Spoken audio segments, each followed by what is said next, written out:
കഴിഞ്ഞ വീഡിയോയിൽ ഞാൻ പറഞ്ഞ നമുക്ക് ഈ നല്ല നല്ല ഐഡിയകളൊക്കെ എങ്ങനെ കിട്ടും, അത് ആരൊക്കെ കണ്ടെത്തും എന്നൊരു വീഡിയോ ചെയ്യുന്നുണ്ടെന്നാണ്. ഈ വീഡിയോയിൽ നമ്മൾ പറയുന്നത് അങ്ങനെയുള്ള ഐഡിയ ആരൊക്കെ കണ്ടെത്തും എന്ന് നിങ്ങൾക്ക് തന്നെ കണ്ടുപിടിക്കാനുള്ളൊരു തന്ത്രമാണ് ഞാൻ നിങ്ങൾക്ക് പറഞ്ഞുതരാൻ പോകുന്നത്. എല്ലാവർക്കും ഒരുപാട് സുഹൃത്തുക്കളൊക്കെ ഉണ്ടല്ലോ അല്ലേ? ഇഷ്ടംപോലെ ഒരു 5-10 സുഹൃത്തുക്കളൊക്കെ എല്ലാവർക്കും ഉണ്ടാവും. അതിൽ കൂടുതലുള്ളവരുണ്ടാവും. എന്തായാലും മിനിമം 5 സുഹൃത്തുക്കൾ ഉള്ള ആൾക്കാരെ കാണുള്ളൂ കൂടുതൽ. നിങ്ങളൊരു കാര്യം ചെയ്യുക, നിങ്ങൾ ആദ്യം തന്നെ ഒരു പേപ്പറും പേനയും എടുത്തിട്ട് നിങ്ങളുടെ 5 സുഹൃത്തുക്കളുടെ പേര്, അതായത് 5 സുഹൃത്തുക്കളുടെ പേരെന്ന് പറയുമ്പോൾ നിങ്ങളുടെ വീട്ടിലുള്ള ആൾക്കാരുടെയോ ഭാര്യയുടെയോ ഭർത്താവിൻ്റെയോ കുട്ടികളുടെയോ ഒന്നും പേരൊന്നും എഴുതണ്ട. നിങ്ങൾക്ക് ഏറ്റവും ഇഷ്ടപ്പെട്ട നിങ്ങളുടെ ഏറ്റവും അടുത്ത 5 സുഹൃത്തുക്കൾ, അവരുടെ പേര് മാത്രം എഴുതിയാൽ മതി. അതായത് ഒരു വെക്കേഷൻ വരികയാണെങ്കിൽ നിങ്ങൾക്ക് ഒരുമിച്ചിരുന്ന് സംസാരിക്കണം, ഒന്ന് കൂടണം എന്നൊക്കെ കരുതുന്ന 5 പേരുടെ പേര് മാത്രം ഒന്ന് എഴുതുക. എഴുതിയോ? എഴുതി കഴിഞ്ഞെങ്കിൽ അവരവരുടെ പേരിന് നേരെയായിട്ട് അവർക്ക് കിട്ടുന്ന ഒരു മാസത്തെ വരുമാനം എത്രയാണോ ആ വരുമാനവും കൂടെ ഒന്ന് എഴുതി വെക്കുക. എന്നിട്ട് താഴെ ഒരു വരയിട്ടിട്ട് മൊത്തത്തിൽ എല്ലാവരുടെയും വരുമാനം ഒരുമിച്ചൊന്ന് കൂട്ടിയിട്ടൊന്ന് എഴുതിയെന്ന് വിചാരിക്കുന്നു. എഴുതി കഴിഞ്ഞതിന് ശേഷം ആ കിട്ടിയ എമൗണ്ടിനെ ഒരു 5 വെച്ചിട്ടൊന്ന് ഹരിക്കുക. Divided by 5. 5 വെച്ചിട്ട് ഹരിച്ചതിന് ശേഷം ഒരു എമൗണ്ട് കിട്ടും. ആ കിട്ടിയ എമൗണ്ടിനെ എന്ത് ചെയ്യണം? ഒരു സൈഡിലോട്ട് എഴുതി വെച്ചിട്ട് അതിൽ ശരിക്കും ഒരു വട്ടം വരച്ചേ. ആ കിട്ടിയ എമൗണ്ടിനെ ചുറ്റും ഒരു വട്ടം വരച്ചേ. എന്നിട്ട് അതിലേക്ക് തന്നെ ഒന്ന് നോക്കിക്കോ, ശരിക്കും നോക്കിയോ? എന്തിനാണെന്നറിയോ? ഇത് വേറെ എമൗണ്ടൊന്നും അല്ല, വരുന്ന കൊല്ലം ഇതേ സമയത്ത് നിനക്ക് കിട്ടാൻ പോകുന്ന വരുമാനമാണത്. എങ്ങനെയാണെന്നല്ലേ? നിൻ്റെ 5 സുഹൃത്തുക്കളുടെ ആവറേജാണ് നീ, എൻ്റെ 5 സുഹൃത്തുക്കളുടെ ആവറേജാണ് ഞാൻ, അല്ലേ? അപ്പോൾ നിൻ്റെ 5 സുഹൃത്തുക്കളുടെ ആവറേജ് എന്ന് പറയുമ്പോൾ ആ കിട്ടുന്ന എമൗണ്ടാണ് ആവറേജ്. അപ്പോൾ ആ ശമ്പളമായിരിക്കും. ഇതേ രീതിയിലാണ് നീ പോകുന്നതെങ്കിൽ അടുത്ത കൊല്ലം നിനക്ക് കിട്ടാൻ പോകുന്ന ശമ്പളം.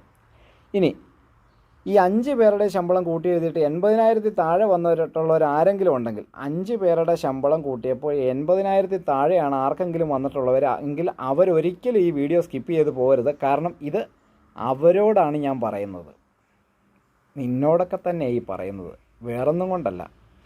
നിങ്ങൾ 5 പേര് കൂട്ടിക്കഴിഞ്ഞാൽ അവിടെ സംസാരിക്കുന്ന സാധ്യത എന്ന് പറയുന്ന ഒന്നെങ്കിൽ ഒരു കാര്യമില്ലാത്ത കുറച്ച് ഡ്രിങ്ക്സ്, അതല്ലെങ്കിൽ പരദൂഷണം. പെണ്ണുങ്ങളാണെങ്കിൽ അറിയാമല്ലോ, പ്രത്യേകിച്ച് പറയാനൊന്നുമില്ല. അതിപ്പോൾ ആണുങ്ങളാണെങ്കിലും പെണ്ണുങ്ങളാണെങ്കിലും ഈ ഒരു കാറ്റഗറിയിലുള്ള ആൾക്കാരാണെങ്കിൽ നോർമലി സംസാരിക്കുന്നത് അതൊക്കെ തന്നെ ആയിരിക്കും, അതിൻ്റെ മുകളിലോട്ടൊന്നും സംസാരിക്കാറില്ല. ഇതെൻ്റെ എക്സ്പീരിയൻസ് കൊണ്ട് തന്നെ പറയുന്നതെന്ന് കൂട്ടിക്കോളൂ. ഇനി 80,000 തൊട്ടൊരു 1.5-2 ലക്ഷം വരെ വരുന്നവരുണ്ടെങ്കിൽ, കിട്ടിയിട്ടുള്ളവരാണെങ്കിൽ, അവരുടെ 5 സുഹൃത്തുക്കളുമായിട്ടിരുന്ന് സംസാരിക്കുമ്പോൾ അവരധികം സംസാരിക്കുന്ന കണ്ടൻറ്റ് എന്തായിരിക്കും എന്നറിയോ? അവർ പുതിയതായിട്ട് വീട്ടിൽ മേടിച്ച ടിവിയെക്കുറിച്ചോ വാഷിംഗ് മെഷീനെക്കുറിച്ചോ ഇല്ലെങ്കിൽ ഒരു 5 സെൻറ്റ് സ്ഥലം മേടിച്ചതിനെ പറ്റിയോ അങ്ങനെയൊക്കെയുള്ള കാര്യങ്ങളായിരിക്കും അവർ കൂടുതൽ സംസാരിക്കാറ്. ഒബ്ജക്റ്റിനെ പറ്റിയിട്ടായിരിക്കും. അവർക്ക് അത്യാവശ്യം സേവ് ചെയ്യേണ്ട കാര്യങ്ങളോ അങ്ങനെയൊക്കെയുള്ള അറിയുകയും ചെയ്യായിരിക്കും. പക്ഷേ അതും കഴിഞ്ഞിട്ട് ഒരു 2 ലക്ഷത്തിന് മുകളിലോട്ട്, അതായത് 5 പേരുടെ ശമ്പളം കൂട്ടിയപ്പോൾ ഒരു 5 ലക്ഷത്തിന് മുകളിലോട്ട് ആരെങ്കിലും വന്നിട്ടുണ്ടെങ്കിൽ അവർ അത്യാവശ്യം എന്താ പറയുക, അവർ 5 പേര് അവരുടെ കൂട്ടുകാരുമായിട്ട് 5 പേരുമായിട്ട് സംസാരിച്ച് കഴിഞ്ഞാൽ അവരധികം സംസാരിക്കുന്ന ഏതെങ്കിലും പുതിയ ബിസിനസ് ഐഡിയകൾ, ആശയങ്ങൾ, അതൊക്കെ തുടങ്ങിക്കഴിഞ്ഞാൽ കിട്ടാവുന്ന നേട്ടങ്ങളെ പറ്റിയിട്ടൊക്കെ ആയിരിക്കും അവർ സംസാരിക്കുക. അപ്പം നമ്മളെപ്പോഴും ചിന്തിക്കേണ്ട ഒരു കാര്യം എന്ന് വെച്ചാൽ, നമ്മൾ ഒരാളെ കൂടെ നിർത്തുമ്പോൾ അവനുമായിട്ട് എന്തെങ്കിലും അല്ലെങ്കിൽ അവരുമായിട്ട് എന്തെങ്കിലും ഒരു നേട്ടം, അതായത് ഒരു മോറൽ സപ്പോർട്ട് അല്ലെങ്കിൽ ഒരു ഐഡിയ ഒക്കെ എക്സ്ചേഞ്ചൊക്കെ ചെയ്യുമ്പോൾ നമുക്ക് ഒരുപാട് നേട്ടങ്ങൾ ഉണ്ടാകുന്നുണ്ട്. അപ്പോൾ സാമ്പത്തികമായ നേട്ടമല്ല, നമ്മളുടെ കൂട്ടത്തിൽ ഒരാൾ നമ്മുടെ കൂടെ നിൽക്കുന്നുണ്ടെങ്കിൽ അവരുമായിട്ട് സംസാരിക്കുമ്പോൾ നമുക്ക് എന്തെങ്കിലും നേട്ടം, എന്തെങ്കിലും ഐഡിയപരമായിട്ടുള്ള നേട്ടങ്ങളുണ്ടെങ്കിൽ അവരെ എപ്പോഴും നമ്മൾ കൂടെ തന്നെ നിർത്തണം. നല്ലതാണ്. ഇതിൽ ഒരു കാര്യം കൂടെ ഉണ്ട്, നമ്മൾ പ്രത്യേകം ചിന്തിക്കേണ്ടതുണ്ട്. റോട്ടറി ക്ലബ്ബുകൾ, ലയൺസ് ക്ലബ്ബുകൾ, അങ്ങനെയുള്ള ക്ലബ്ബുകളില്ലേ, ഈ ആദ്യത്തെ കാറ്റഗറി മൊത്തത്തിൽ ഈ 5 സുഹൃത്തുക്കളും കൂടെ കൂട്ടിയിട്ട് 80,000 താഴെ വരുന്ന ആൾക്കാരില്ലേ, അവരൊക്കെ ജീവിതത്തിൽ അവരുടെ ഒരു വർഷത്തെ സമ്പാദ്യം മൊത്തം കൊണ്ട് ചിലപ്പോൾ കൊണ്ടുവച്ചാലും ഇങ്ങനെയുള്ള ക്ലബ്ബുകളിൽ ഒരു അംഗത്വം കിട്ടുകയില്ല.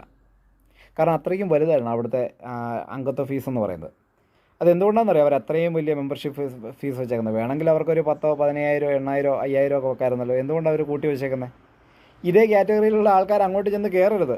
കയറി കഴിഞ്ഞാൽ അവന്മാർ ഇതേ കാറ്റഗറി ആയി പോകും. അതാവാതിരിക്കാനാണ് അവർ കൃത്യമായിട്ടൊരു ബാരിക്കേഡ് വെച്ചിട്ടാണ് അത് ചെയ്തേക്കുന്നത്, അല്ലേ? അപ്പം ഞാൻ പറഞ്ഞ ഈ കാര്യം വാസ്തവമാണെന്ന് നിങ്ങൾക്ക് തോന്നുന്നുണ്ടെങ്കിൽ ഈ വീഡിയോയ്ക്ക് ഒരു ലൈക്ക് ചെയ്യുക. അത് ഡിസഗ്രി ചെയ്യുന്നവർക്കൊരു ഡിസ്ലൈക്കും കൊടുത്തോളൂ, ഒരു കുഴപ്പമില്ല. ഈ ഒരു ഐഡിയ എനിക്ക് കിട്ടിയത്, അതായത് ഈ ഒരു ഐഡിയ എനിക്ക് കിട്ടിയത് ബീഹാറിലായിരുന്നപ്പോൾ ഒരു കൊച്ചൊരു ബ്ലാക്ക് ബോർഡിൽ എഴുതി വെച്ചേക്കുന്ന ഒരു കാര്യമായിരുന്നു. അതായത് നിൻ്റെ സുഹൃത്തുക്കളെ കാട്ടിത്തരൂ, നിൻ്റെ ഭാവി ഞാൻ പറഞ്ഞുതരാം. Show me your friends, I can tell your future. ഇതായിരുന്ന കൊട്ടേഷൻ. ഇത് എഴുതിയത് ഒരു പ്രശസ്ത സാമ്പത്തിക ശാസ്ത്രജ്ഞനായിരുന്ന വ്ളാഡിമിർ ലെനിനാണ് അത് എഴുതിയത്. അപ്പോൾ ഇദ്ദേഹം ഇത് എന്തുകൊണ്ട് എഴുതി, അങ്ങനെയുള്ള കാര്യങ്ങളൊക്കെ അന്ന് ചിന്തിക്കാൻ ഒരുപാട് സമയവും സാവകാശവും കിട്ടി, കാരണം കൊറോണയുടെ അവധിയായിരുന്നു.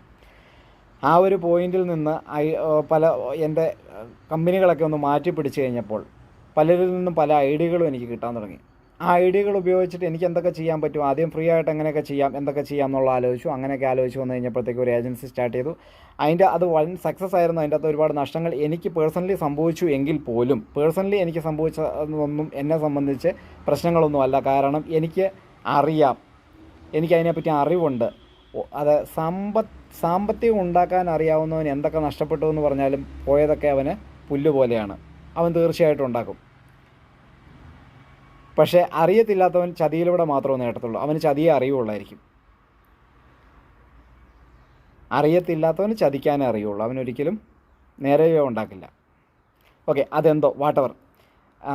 ഞാൻ അടുത്ത് പറയാൻ പോകുന്നത്, അടുത്ത ടോപ്പിക്കുമായിട്ട് വരാൻ പോകുന്നത്, ബിസിനസ് ചെയ്യാൻ ഒരിക്കലും ബിസിനസ് ചെയ്താൽ സമ്പത്ത് നേടാൻ ഒരിക്കലും ബിസിനസ് തന്നെ വേണമെന്നില്ല.